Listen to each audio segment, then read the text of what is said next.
Hello guys, welcome back to our channel. তো সকাল সকাল একটু প্রজেক্টের কিছু লেখালেখি ছিল, তো ওগুলো বসে গেলাম আর বিস্কুট আর হরলিক্স নিয়ে। তারপর আমার আজকে একটা ফ্রেন্ড আসার কথা ছিল, আমার বেস্ট ফ্রেন্ড, তোমরা তো চেনো হয়তো, দেখাবো খুব তাড়াতাড়ি তাকে।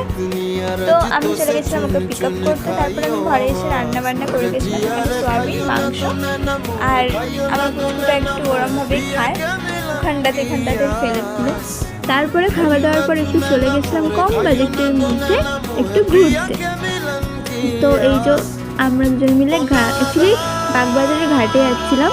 তোমরা যদি কেউ এরকম কাপল স্পট চাইছো, মানে 100 টাকা বা 50 টাকার মধ্যে, তো তাহলে তোমরা খুব এই ঘাট, বাগবাজার ঘাট, তারপর ভূমনাথের ওখানে যে ঘাটগুলো, ওগুলো ভিজিট করতে পারো।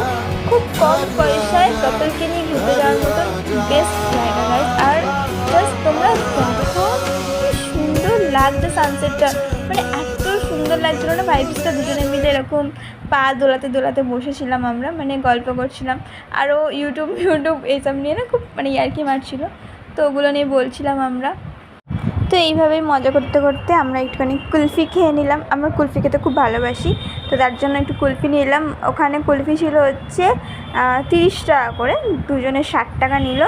আর কেউ যদি চা লাভার হয়ে থাকো, তো চা ওখান দিয়ে কিনে খেতে পারো 10 টাকার দুটো, ব্যাস। আর সেরকম কোনো খরচা হয় না।